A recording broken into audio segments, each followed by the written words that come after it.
Hola amigos, ¿cómo están? Mi nombre es Silvia Ogenberg y quiero agradecer a la Red Latinoamericana de PNL por invitarnos a participar en estos 50 años de la programación neurolingüística.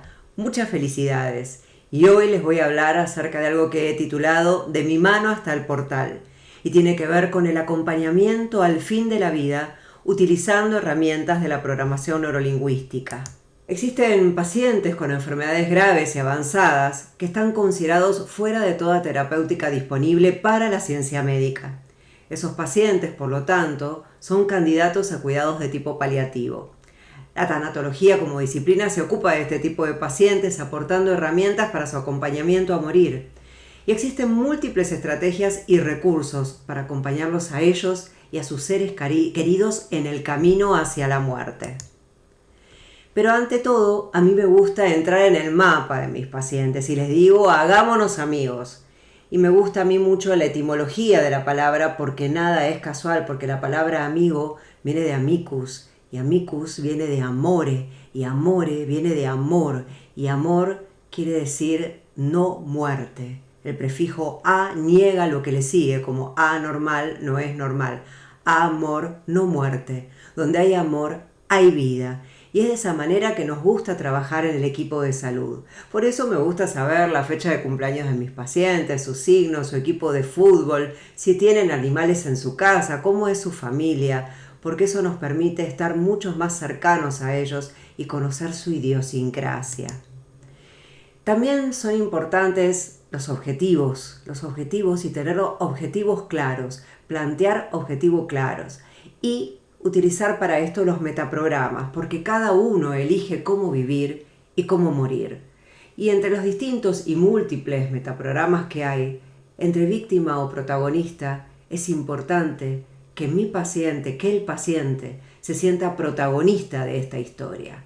Y entre alejarse de ir hacia, más allá de alejarse del dolor y el sufrimiento, es importante que tenga ese objetivo planteado delante, hacia dónde va y cómo quiere ir hacia dónde va, introduciendo en esto los niveles lógicos, cómo quiero ir, con qué herramientas quiero ir, en base a qué valores, en congruencia con qué valores y qué creencias, respetando la identidad de esa persona que estamos acompañando en la etapa final de su vida. Y entre procedimiento y opción, si bien en la ciencia médica y como en muchas y en todas las profesiones creo yo que hay un procedimiento, es importante tener opciones. Es importante que ellos sepan que si bien hay un plan A, también si las cosas cambian hay un plan B, un plan C o un plan Z. Y esto nos habla de uno de los pilares fundamentales de la programación neurolingüística, que es la flexibilidad. Y entre poder, logro y afiliación, y los tres son sumamente importantes.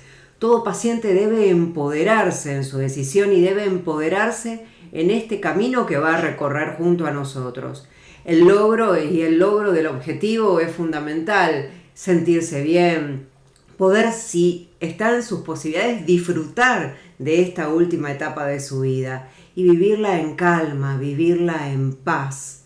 Y la afiliación, rodeado de sus seres queridos, rodeado de sus amigos, rodeados de sus animales, de sus plantas y también en muchas ocasiones cuando esto ocurre en el hospital o en cuidados domiciliarios rodeados por el equipo de salud. Y entre lo que hay y lo que falta, y yo elijo siempre ayudarlos a ver cada día lo que han logrado, lo que hay de bueno en ese día, porque aún en esta etapa cada día tiene una razón que le da sentido al seguir estando en este plano.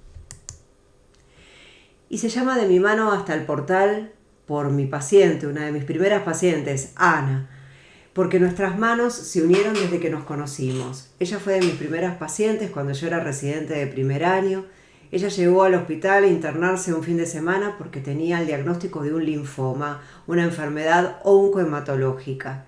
La acompañé durante 13 años, pero Ana era muy temerosa, entonces siempre para cualquier procedimiento que tuviéramos que hacer, yo le daba la mano. Eso se convirtió en un anclaje kinestésico que le permitió a ella atravesar todo su tratamiento durante 13 años en que tuvo tiempo de conocer el amor, de disfrutar de la vida, de cumplir proyectos, de tomar vacaciones, hasta que un domingo, en que no fue una casualidad sino una causalidad, yo estaba de recorrida en el hospital y llegó una mujer sumamente descompensada. A lo lejos no la reconocí. Cuando me acerqué, supe que era Ana. Le di mi mano y la acompañé hasta terapia intensiva. En terapia intensiva los médicos tenían que asistirla respiratoriamente, ya estaba en su última etapa. Y ahí tuve que soltarle la mano. Todavía existe en mí ese anclaje kinestésico que me recuerda a Ana cada día de mi vida como una de mis primeras pacientes, a la que pude acompañar tantos años, y a la etapa final de su vida la pude acompañar dignamente a la muerte. Y como recordar es volver a pasar por el corazón, su presencia aún en mi alma da título a este encuentro, de mi mano hasta el portal. Pero no es la única historia a lo largo de 31 años de profesión. Marcelo tenía 42 años, hacía 2 años estaba enfermo de cáncer de páncreas y lo conocí 15 días antes de fallecer. Y había un compromiso, había una promesa entre nosotros, que no iba a sufrir dolor. Cuando llegó ese día, Marcelo comenzó a estar agitado y presentaba mucho dolor. Pedí la morfina, pero eso requiere de todo un procedimiento administrativo, por lo cual empecé a hacer un ejercicio de hipnosis ericksoniana, una meditación guiada. A su vez, le coloqué mis manos sobre su cuerpo y lo iba acompañando mientras él iba respirando cada vez más tranquilo, entrando en estado de trance. Esto le trajo un alivio sintomático y confort psicofísico. Pero también hubo algo más, hubieron experiencias sensoriales no convencionales. Cuando llegó la morfina, Marcelo ya estaba en estado de trance. Porque hay distintos estados de conciencia. La vigilia cuando estamos despiertos y conscientes, el sueño no REM cuando hay inconsciencia y reparación corporal, el sueño REM cuando el cuerpo está en un estado catatónico y la mente está embarcada en imaginería y simbolismo. Y están los estados trascendentales de la conciencia que escapan a nuestra noción de la realidad y transforman para siempre nuestra noción del mundo. Y en estas experiencias trascendentes, el 40% de los norteamericanos las relata y el 37% de los británicos refieren haber atravesado experiencias trascendentes, pero muchas veces no son comentadas al médico por lo no convencional. Sin embargo, la esposa del paciente, luego de su fallecimiento, me contó que Marcelo había visto colores maravillosos, que había sentido que estaba en un mundo ideal y que le había contado cosas que iban a pasar luego que él falleciera y que esas cosas ocurrieron. Y esto tiene que ver con que se había activado la glándula pineal. La glándula pineal, o también llamada epífisis, es impar, tiene el tamaño de un guisante, de 7,8 por 4,6 milímetros, 20 a 25 gramos, un color gris, y está ubicada en la línea posterior del cerebro. Es lo que podemos también conocer como tercer ojo, sexto chakra o ajna chakra, el ojo de Horus en el que ella está integrada al sistema límbico. René Descartes habla de ella como el asiento del alma y nos permite evocar la percepción extrasensorial, la intuición, la conexión espiritual trascendente como antena e información más allá de la que nos dan los sentidos. Y esto ocurre químicamente a través de la dimetiltriptamina, que es un principio activo que está en la ayahuasca, que su producción endógena es en la glándula pineal, que genera una distorsión sensorio-perceptiva vívida y que genera efectos visuales en el sueño natural y aparecen las experiencias cercanas a la muerte. ¿Podemos decir que es una experiencia esta generada por una molécula espiritual? ¿Y qué otra neuroquímica ocurre en estos estados trascendentes cercanos a la muerte? La serotonina se libera, dando satisfacción y serenidad. La dopamina, la recompensa de ser cambiado por la experiencia. Las endorfinas, el placer, el alivio del dolor, la sensación de disolución de los límites del cuerpo.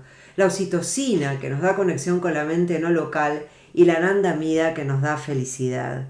Por lo tanto, gracias a este ejercicio de hipnosis ericksoniana, esta meditación, pudimos lograr que Marcelo entrara en un estado de serenidad, de calma, de paz, y que cuando llegara la morfina, él pudiera estar tranquilo, sin sufrimiento. Y a partir de esto también existen otros casos, y cada uno lo ha vivido diferente, esta llegada a la muerte, este camino que atravesamos hacia la muerte. porque no siempre la profecía se cumple. Y es interesante e importante desafiar la obviedad porque eso puede ser parte de una oportunidad. Y este es el caso de Simón. Simón había tenido un accidente cerebrovascular muy extenso, no podía mover los brazos ni las piernas ni podía hablar. La única manera de comunicarse eran sus ojos que son y eran las ventanas del alma.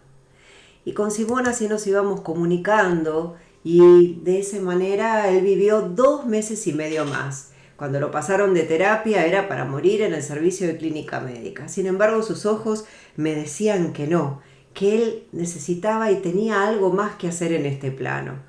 Durante esos 2 meses y medio pudo recibir a su familia, que le dio todo su amor, le llevaban canciones, le llevaban música, hablaban con él, lo acariciaban, le contaron de seres que iban a llegar a esta familia. O sea que Simón pudo tener momentos de felicidad y frente a esas noticias derramó lágrimas de alegría, aunque no lo podía comunicar con la palabra. Y una de las cosas que supe de Simón a través de su familia, que me trajo un CD en el que él cantaba folclore, fue a través de una copla que expresaba su voluntad anticipada. Y la copla decía: el día que me muera quiero que me entierren mirando al sur y que me dé el viento en la cara. Él nos estaba expresando su voluntad. Y ese tiempo en que nos conocimos con su familia, ese tiempo en que desafiamos la obviedad y pensamos que él podía vivir más, nos dio la oportunidad de saber sobre él y sus deseos. Y esto que hicimos con Simón, todo el equipo de salud, tiene que ver con el Pinacarri. El Pinacarri que es expresado por y profesado por las tribus australianas del oeste.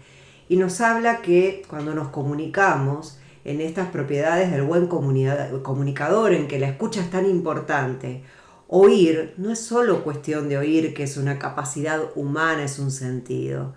También escuchamos desde lo que sabemos y comparamos con nuestra opinión, nuestro conocimiento. Escuchamos la información. Hay un lenguaje digital, pero que solo es el 7% de la información.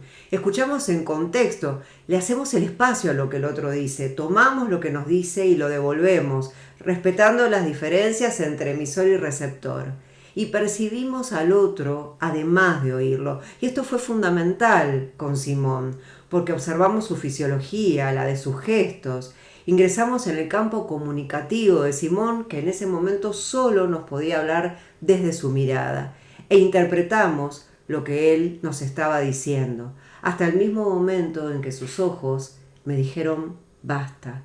Pero no me quise quedar solo con esto. Llamé a la enfermera, llamé a la kinesióloga y les pregunté, porque ellas lo asistían en equipo conmigo a diario, si ellas sentían y percibían lo mismo.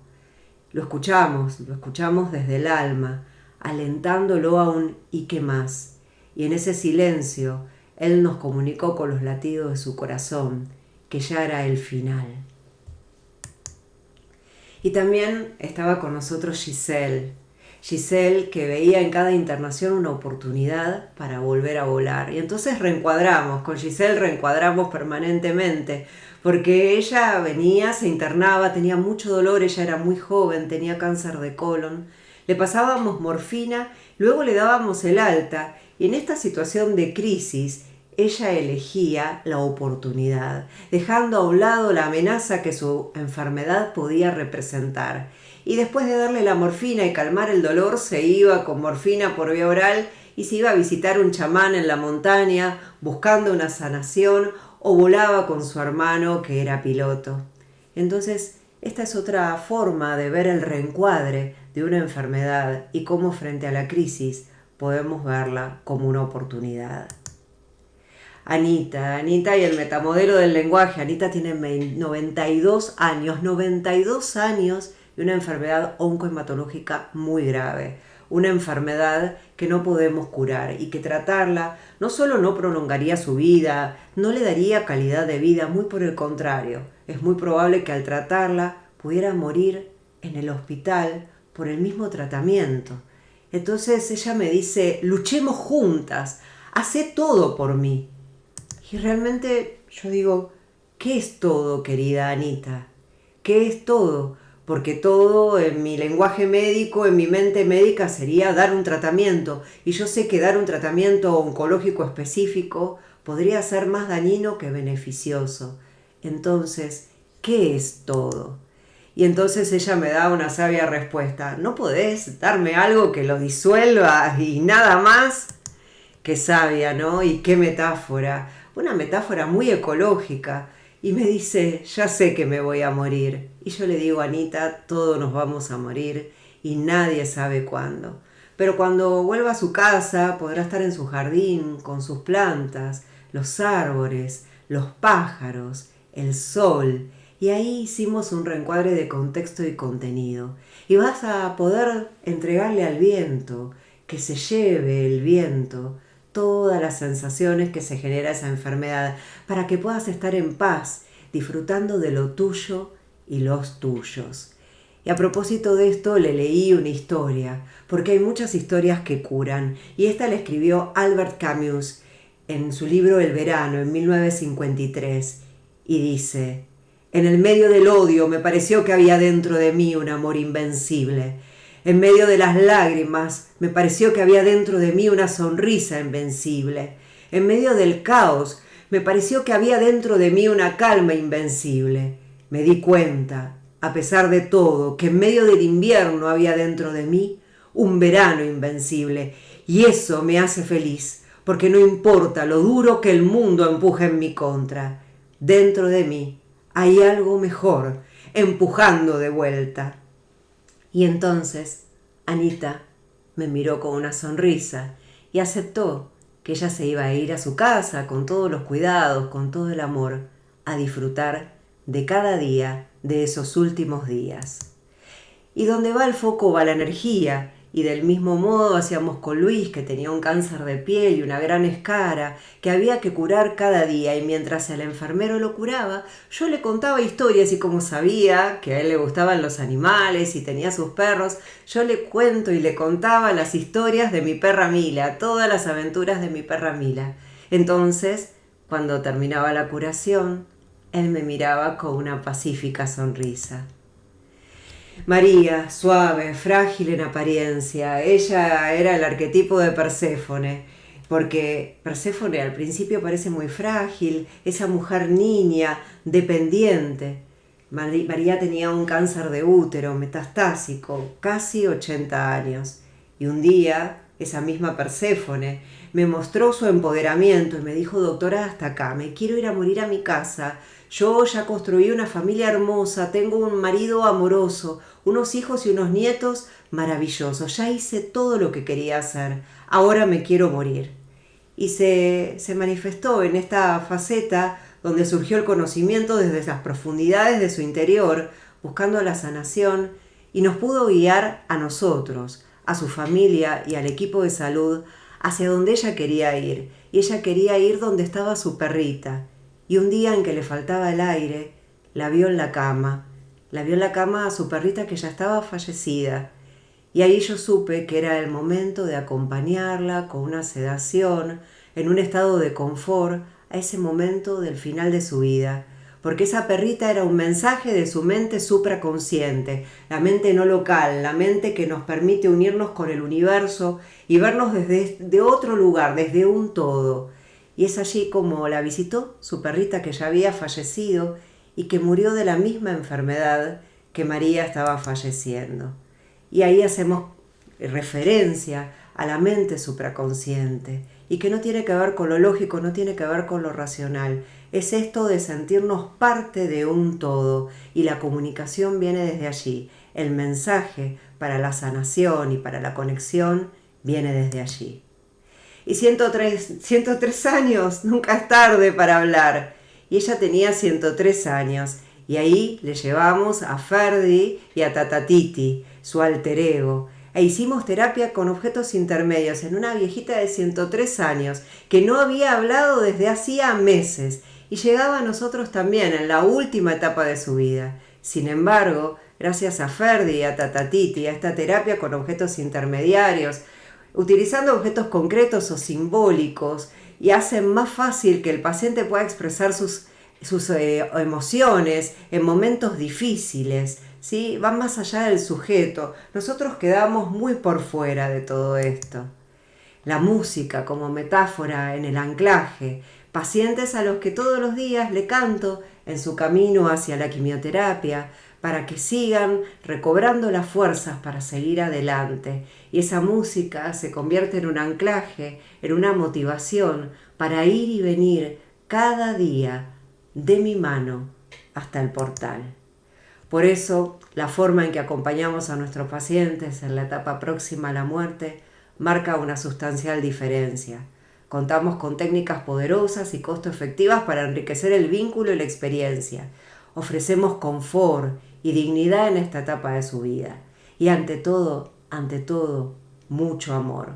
Porque donde hay amor, hay vida. Bueno amigos, muchísimas gracias. Gracias por escucharme y espero haber llegado a los corazones de todos ustedes utilizando esta herramienta fundamental, la programación neurolingüística. Gracias, gracias, gracias.